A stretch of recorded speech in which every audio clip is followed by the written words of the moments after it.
Good evening and welcome to Sunset News this Sunday evening. As always, we bring you news, community stories, economics, weather, and sports. I am Glenora Shipura. In the news tonight, time for factions over. President Hage Geingob has asked SWAPO party members to throw their weight behind party Vice President Netupo Nandi-Ndaitwah in the run-up to the 2024 presidential and national elections, saying the time for factions is over. Let's take a look. Time is not here yet. The appropriate time should be properly introduced and we campaign. Because it's SWAPO estate. There are a lot of things at stake. It's SWAPO and the country. So I always say that when you process the systems, the institutions, it's not an individual. The integration of our party, our country, and then we have a person who will lead us, supported by all of us. Whether you are opposed to, that's not true. It's politics, it's democracy. You have a right to oppose, disagree, condemn a person, but when that person is elected, that's why I kept on saying, don't take the person, take the ball. When the game is over, you kick the ball away and watch the soccer. Watch the boxing. The guy is beaten up by himself. Congratulations. So when that is over, it's over. So I hope we don't go and have factions, this group or that group from now on. But I can hear it still. It is over. We have candidates elected. When time comes and we will properly campaign for her, we will do the campaign, some of us, so that he is elected on behalf of SWAPO.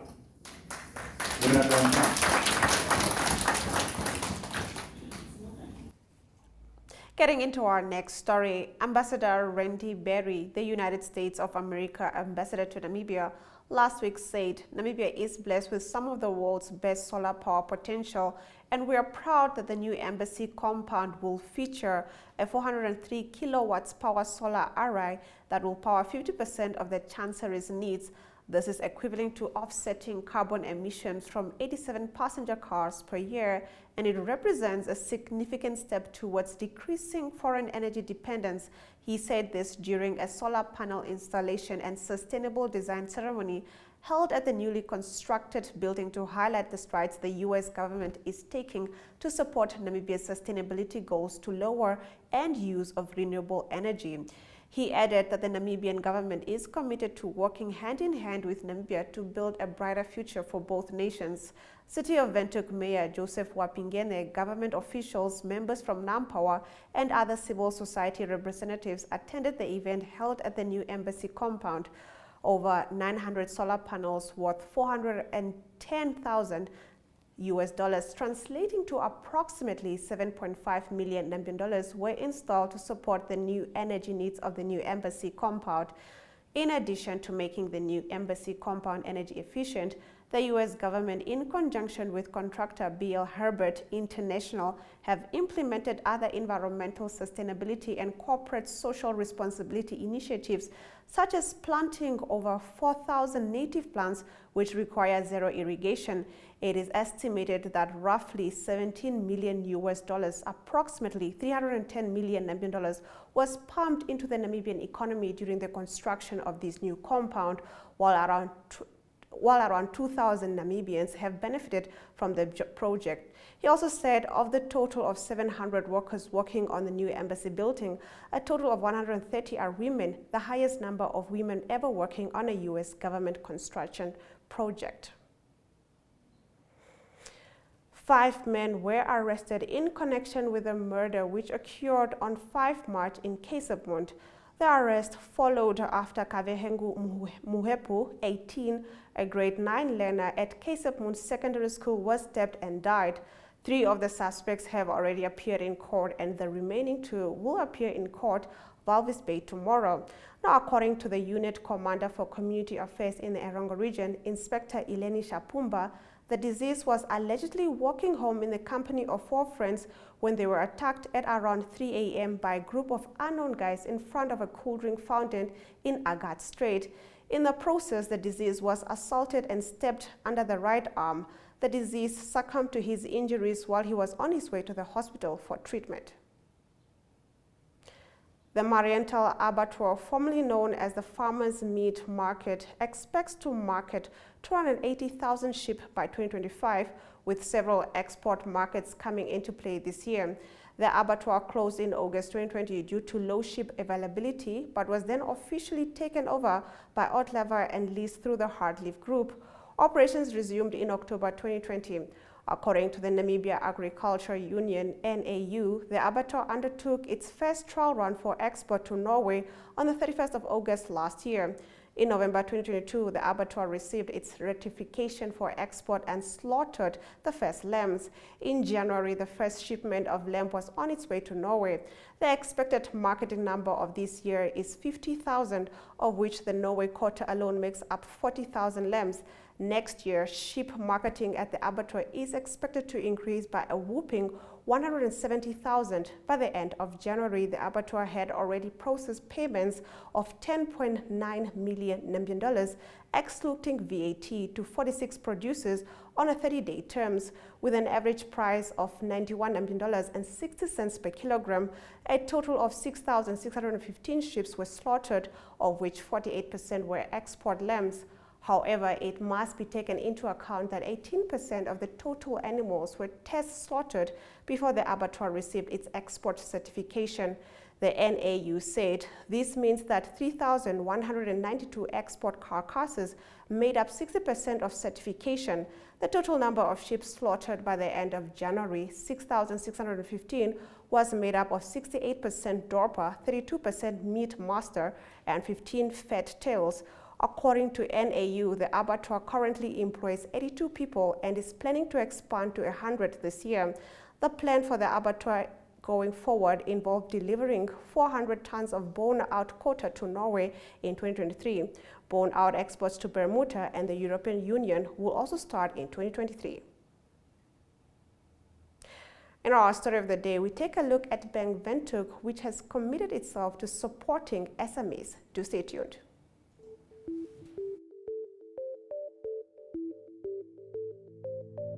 NMH at 1 brings you news from all across Namibia.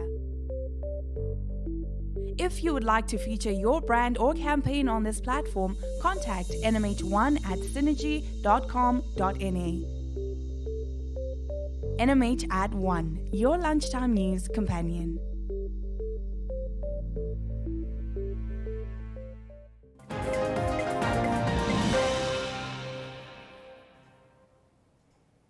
Getting into our story of the day, Bank Windhoek commits to supporting SMEs.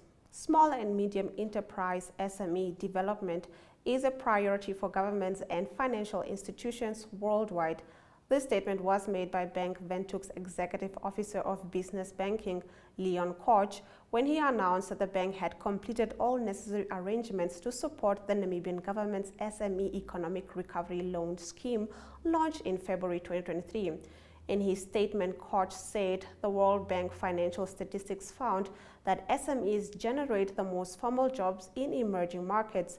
It further says 600 million jobs will be needed by 2030 to absorb the growing global workforce, making SME development a priority for governments and financial institutions worldwide, he said. However, access to finance is a crucial constraint to SME growth. It is the most cited obstacle facing SMEs in growing their businesses in emerging and developing countries. Bank Windhoek is delighted to announce its support to the Namibian government's SME Economic Recovery Loan Scheme. The SME Economic Recovery Loan Scheme is an initiative introduced by the Namibian government in partnership with several local banking institutions, including Bank Windhoek and the Bank of Namibia. It is a plan of action to assist SMEs to stimulate economic growth and job creation by providing them with additional funding to continue paying their operational expenses, retain employees, and maintain financial stability in Namibia, said Koch. Koch added that through this scheme, Bank Windhoek would extend loans to qualifying SMEs at the prime lending rate, less 0.5%. The obligation to pay the interest and capital on these loans will be deferred for 6 months from the day of signing the agreement. In economic news after the break, we take a look at $425.4 million Namibian earmarked for commercial public entities. To stay tuned. Ohole So Nice is an entertainment show brought to you by the youth for the youth. This is a dating show that allows individuals to participate and be their own true selves.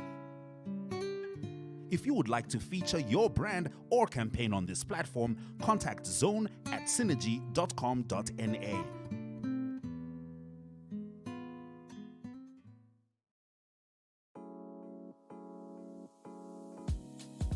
My.NA Property Show provides viewers with the best in-class content, engaging interviews, as well as a showcase of the latest property-related products and services.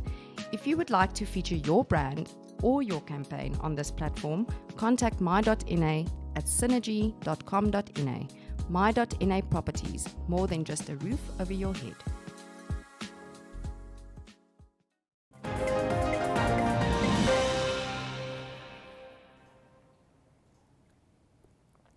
Let's take a look at our economic news.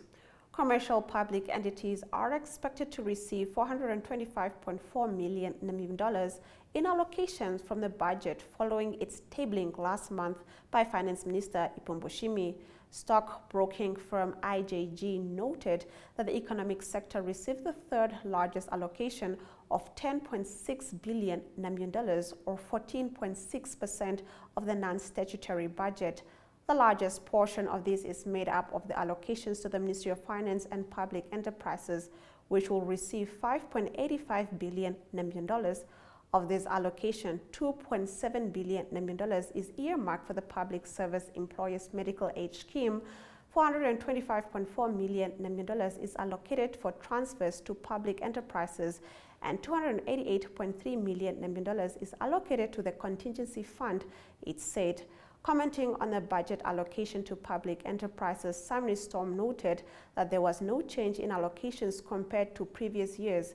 It is business as usual as education, finance and public enterprises and health and social services receive the lion's share of the budget, it said. In the international slot, we take a look at Ukraine and Russia. Chill Sessions is an entertainment show that brings you the latest hit, fashion, and entertainment news. If you would like to feature your brand or campaign on this platform, contact chill@synergy.com.na. Chill Sessions, bringing art and entertainment to the people.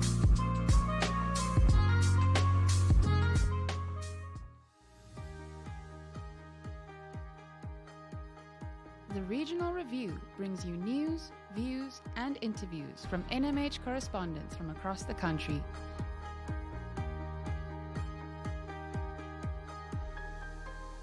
If you would like to feature your brand or campaign on this platform, contact regional@synergy.com.na.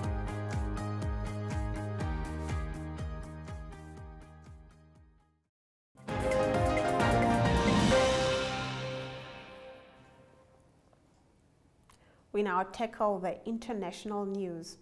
Ukraine and Russia claimed on Saturday that hundreds of enemy troops were killed over the previous 24 hours in the fight for Bakhmut, with Kyiv fending off unbending attacks and a small river that bisects the town now marking the new front line.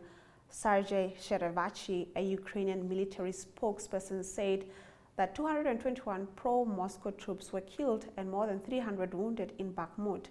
Russia's defense ministry said that up to 210 Ukrainian soldiers were killed in the broader Donetsk part of the front line. While Moscow did not specify Bakhmut casualties, the eastern Donetsk town, now nearly deserted, has been the site of one of the bloodiest and longest battles of the year-long war. Both sides have admitted to suffering and inflicting significant losses in Bakhmut, while the exact number of casualties is difficult to independently verify. British military intelligence said on Saturday that Russia's Wagner mercenary group has taken control of most of the eastern part of Bakhmut, an advance that the group's founder Yevgeny Prigozhin claimed on Wednesday. In the city centre, the Bakhmuta River now marks the front line, the British Defence Ministry said in its daily intelligence bulletin. Ukraine insisted that it was holding on in Bakhmut and was giving a decent rebuff to Russian forces, with the commander in charge of defending Bakhmut saying its protection was key for a Ukrainian counter-strike. It is necessary to gain time to accumulate reserves and start a counter-offensive, which is not far off, the military cited Colonel General Alexander Sergei as saying on Saturday. The weather follows shortly.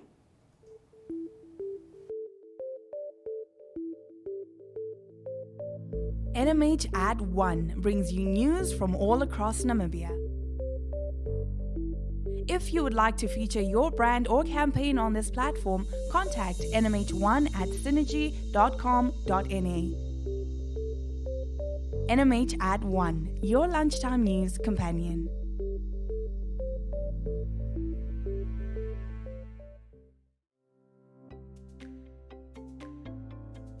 Straight Talk is a debate competition for high school learners and a spelling competition for primary school learners, mostly focusing on current affairs among the youth.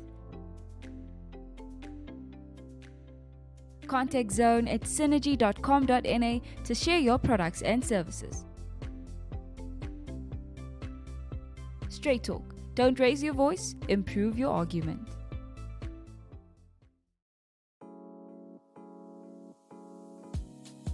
My.NA Property Show provides viewers with the best in-class content, engaging interviews, as well as a showcase of the latest property-related products and services. If you would like to feature your brand or your campaign on this platform, contact My.NA at synergy.com.na. My.NA Properties, more than just a roof over your head.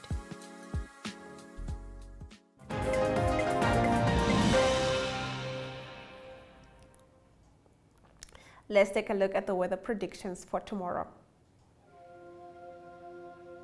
Sunny and hot weather is expected in the north, with Enana at 37 degrees maximum and Rokana at 36 degrees maximum. Oshuarongo is expecting a minimum of 19 degrees and a maximum of 33 degrees. Omaruru is expecting partly sunny weather is expected along the coast, with a high of 22 degrees in Balvis Bay and 21 degrees in Henties Bay. Arians Bay is expecting a minimum of 20 degrees and a maximum of 40 degrees.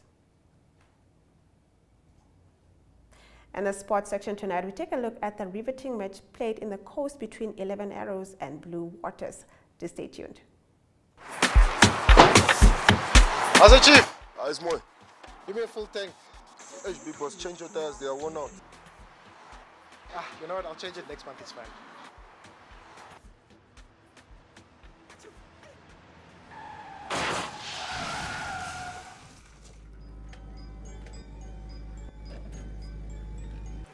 Please check your tires. I did not. 1, 2, 3, 4, 5, 6,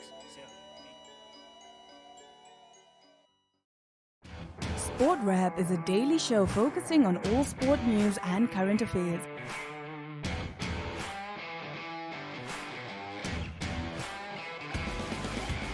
If you would like to feature your brand or campaign on this platform, contact sportwrap at synergy.com.na.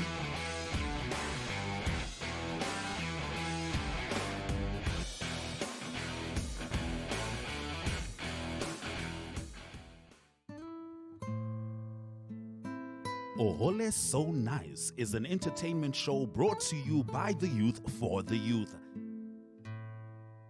This is a dating show that allows individuals to participate and be their own true selves. If you would like to feature your brand or campaign on this platform, contact Zone at synergy.com.na.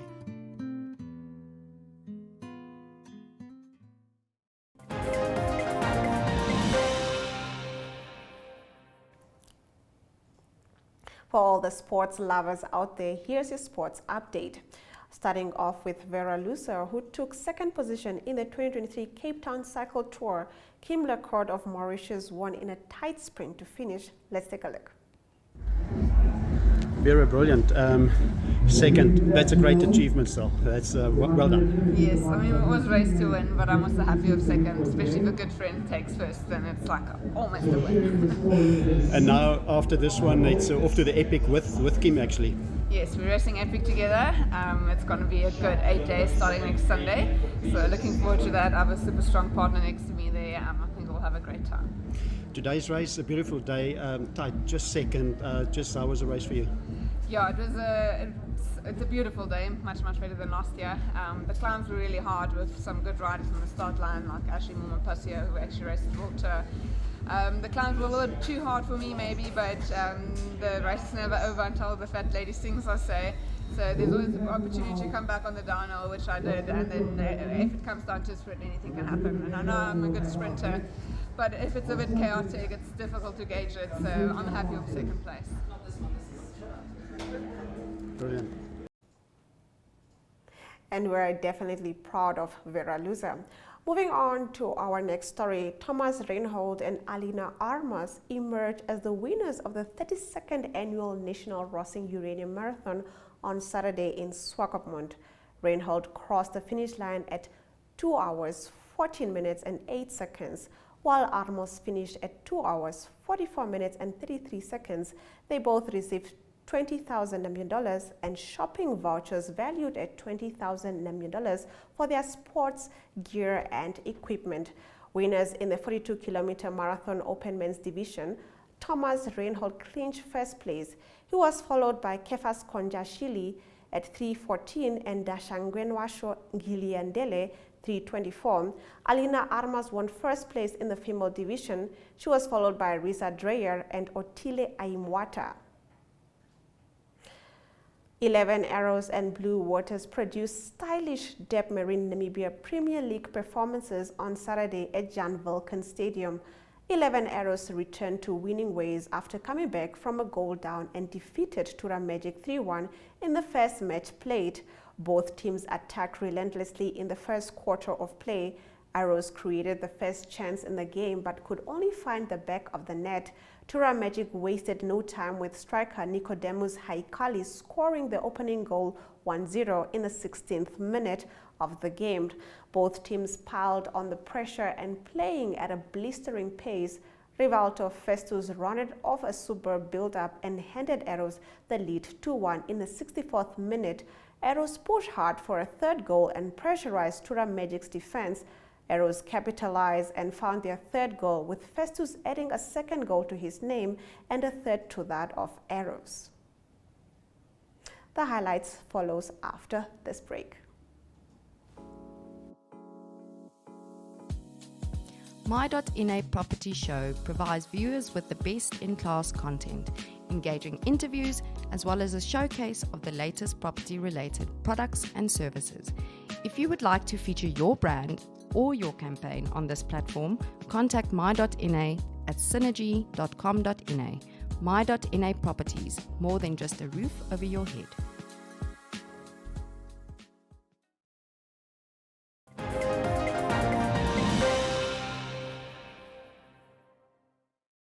Let's look at the news highlights from today's broadcast.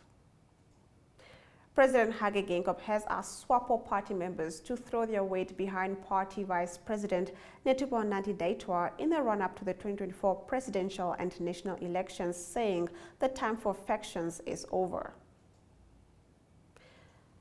Bank Window commits to supporting SMEs. Small and medium enterprises SME development is a priority for governments and financial institutions worldwide. The statement was made by Bank Windhoek Executive Officer of Business Banking, Leon Koch, when he announced that the bank has completed all necessary arrangements to support the Namibian government SME Economic Recovery Loan Scheme launched in February 2023. Vera Luza took second position in the 2023 Cape Town Cycle Tour. Kim Lacourt of Mauritius won in a tight sprint to finish. And with that, we've come to the end of the broadcast. Make sure you join Sunset News on Facebook, on all the NMH platforms on weekdays, as well as on our website, OneUpTwo.com. Sunset News screens on DSTV channel 285 and GoTV channel 94 every weekday from 7:30 p.m. to 8 p.m. I am Glenn Rashipura, and this has been Sunset News. Don't end your day without us.